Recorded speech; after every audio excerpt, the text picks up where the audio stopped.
శ్రీ గురుభ్యో నమ. కొంతమంది జాతకాల్లో జాతక చక్రం చాలా అద్భుతంగా ఉంటుంది. గ్రహము ఉచ్చలో కానీ స్వక్షేత్రంలో కానీ మూల త్రికోణంలో కానీ ఉండి చాలా ఉన్నతమైనటువంటి యోగాలు కనిపిస్తూ ఉంటాయి. కానీ అతని జీవితం మొత్తం కూడా కష్టాలతో చాలా ఇబ్బందులతో గడుస్తున్నది మనం లోకంలో చూస్తూ ఉంటాం. అదేంటి, జాతక చక్రంలో గ్రహస్థితి బాగున్నప్పుడు చాలా ఉత్తమంగా ఇతను ఉండాలి, కానీ ఇతని పరిస్థితి మాత్రం చాలా దీనంగా ఉంది. దీనికి కారణం ఏంటి అంటే అక్కడ చెప్తూ వస్తారు, గురుశాప సర్పశాప ప్రేతశాపస్తథైవచ జాతకస్య గుణాన్ హత్వా కుర్యాత్ ఆపద్గతం నరం అనుకొని చెప్తూ వస్తారు. ఇంకా అది శ్లోకం చాలా ఉంది. కృత్వా వాగ్దోషజం భయం అనేటువంటివన్నీ కూడా చెప్తూ వస్తున్నారు. అంటే గురుశాపం కానీ, ప్రేతశాపం కానీ, సర్పశాపం కానీ, ఆభిచార దోషాలు కానీ, వాగ్దోషం కానీ, స్త్రీ శాపాలు కానీ, ఇటువంటివన్నీ ఆ కుటుంబానికి ఉన్నప్పుడు ఇతని జాతకంలో ఉన్నటువంటి మంచి యోగాలను అవన్నీ పాడు చేసి ఇతన్ని కష్టాల్లో ఉండేటట్లు చేస్తుంది అనుకొని. చిన్న ఉదాహరణ అంటే, మన ఇంటి పైన ట్యాంక్ ఉంది, ట్యాంక్ నిండా నీళ్లు ఉంటాయి. అట్లున్నప్పుడు కింద ట్యాప్ తిప్పితే నీళ్లు ఫోర్స్గా రావాలి, కానీ ఇక్కడ ఫోర్స్గా రావు. కారణం ఏంటి అంటే పైప్లో ఏదో డస్ట్ కూర్చొని ఉన్నది అని మనకు అర్థమవుతుంది. అదేవిధంగా మన జాతకంలో యోగాలు బాగా ఉన్నప్పుడు, అంటే ట్యాంక్ నిండా నీళ్లు ఉన్నట్లు, కింద మనం ట్యాప్ తిప్పితే మనకు అన్నీ కూడా మనకు రావాలి, మనం స్నానపానాదులు అన్నింటినీ చేసుకునేదానికి చాలా అనుకూలంగా ఉండాలి పరిస్థితులు.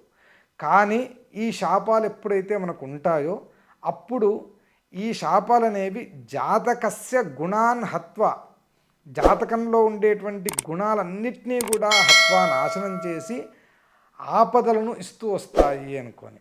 శుభకర్మలు కానీ అశుభకర్మ కానీ చేస్తున్నప్పుడు ఈ మనం చేసినటువంటి కర్మ అత్యుత్కటై పుణ్యపాపై ఇహైవ ఫలమశ్నుతే అనుకొని ఒకటి చెప్తూ వస్తారు. ఎక్కువగా చేసినటువంటి పుణ్యపాపాలు ఇక్కడనే మనం అనుభవించాల్సి వస్తుంది అని. అట్లా కాకుండా సాధారణంగా తక్కువ ప్రమాణంలో మనం చేసినటువంటి పుణ్యపాపాలు జన్మాంతరేపి తత్కుర్యాతు ఫలం తస్య అన్వయేపివా అని చెప్తూ వస్తారు. అంటే మనం చేసినటువంటి పుణ్యపాపాలు జన్మాంతరాల్లో ఉన్న మన మీద ఎఫెక్ట్ చూపిస్తాయి, లేదా ఆ వంశంలో అన్నా కూడా వాటి యొక్క ప్రభావాన్ని చూపిస్తూ వస్తాయి అనుకునేది శాస్త్రవచనం. అందువలన ప్రతి ఒక్కరూ కూడా నిరంతరంగా శుభకర్మలు చేస్తూ రావాలి, శుభ చింతన చేస్తూ రావాలి. ఎప్పుడూ ఇంకొకరికి చెడు అనేదాన్ని మనం భావించకుండా ఎప్పుడూ మనం బాగా అందరూ బాగుండాలి. మనం వేదంలో చెప్తుంది, ఆనో భద్రాః క్రతవోజంతు విశ్వతాః, అంటే ఈ ప్రపంచం నలుమూలల నుంచి మంచి అనేది ఏదైతే ఉందో అది నా దగ్గరికి రాని, నా దేశానికి రాని అనేటువంటి భావన మన సనాతన ధర్మంలో ఉన్నది. ఇదే భావనను పెంపొందించేదానికి ఉన్నటువంటి శాస్త్రమే జ్యోతిష్య శాస్త్రం.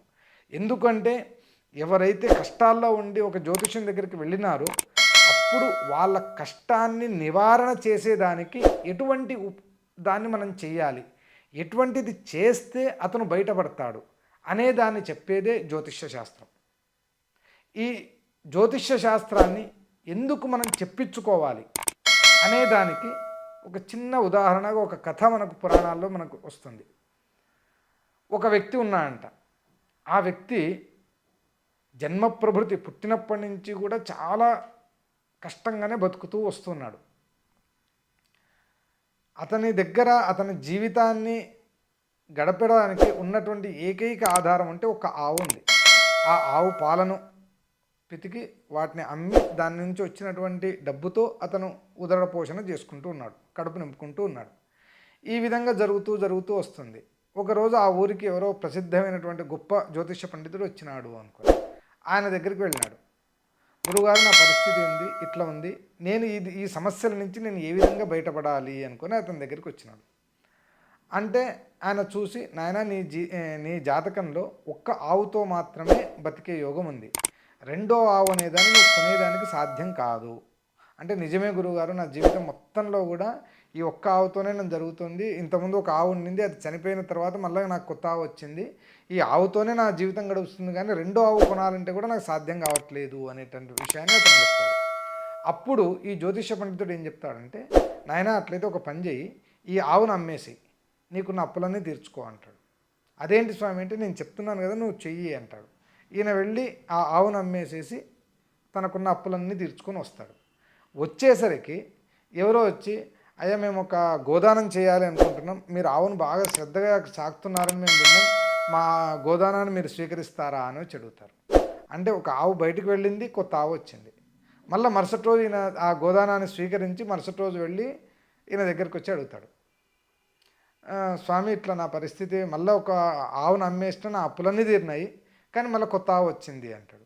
సరే ఈ ఆవును కూడా నువ్వు అమ్ము అంటాడు. ఈ ఆవును అమ్మేస్తూనే మళ్ళీ ఎవరో వచ్చి, మా దగ్గర ఒక ఆవు ఉంది, మేము సాకలేకపోతున్నాం, మీకు ఇస్తే నువ్వు సాకుతావా అనుకుని వచ్చి అడుగుతాడు. అంటే ఇక్కడ అది దాని కథలాగానే స్వీకరించండి. ఇక్కడ ఒక ఆవును పెట్టుకుని ఉన్నంత కాలము ఇతనికి రెండో ఆవు రాలేదు, కానీ ఆవును అమ్మేస్తూనే తక్షణం ఇతనికి ఇంకొక ఆవు వచ్చింది. ఇటువంటి పరిస్థితి కొంతమంది ఉన్నతమైనటువంటి స్థానంలో ఉండి కూడా రూపాయి తీసి పెట్టుకోలేని వాళ్ళు చాలామంది వస్తూ ఉంటారు. నేను వాళ్ళకి ఈ కథ చెప్పి, మీరు ఒక పని చేయండి, మీ దగ్గర ఇప్పుడు 1,00,000 రూపాయలు ఉంది కదా, 1,00,000 రూపాయలకి ఎక్కడ దొరికితే అక్కడ స్థలాన్ని కొనేయండి. అంటే ఇప్పుడు లగ్నంలో రవి ఉన్నప్పుడు హ్రాసవృద్ధిం ప్రయాతి అనేటట్లు చెప్తూ వస్తారు. అంటే ఇతని చేతిలో డబ్బు నిలబడదు, ఉంది అంటే మైనస్ అయిపోతాడు.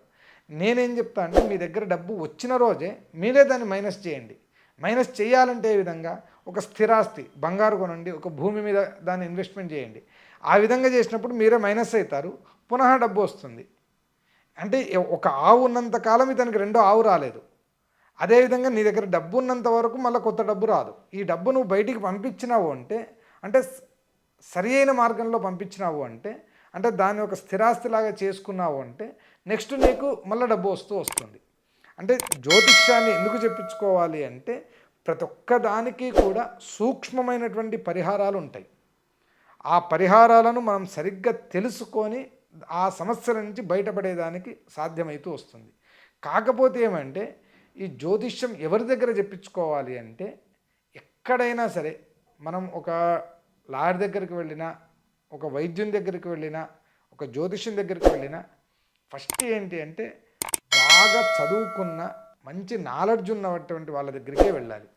ఎందుకు అంటే లోకంలో ఏమీ రాకుండా, పొట్టకొస్తే అక్షరం రాకుండా కూడా చెప్పేటువంటి వాళ్ళు చాలామంది మనకు లోకంలో కనిపిస్తున్నారు.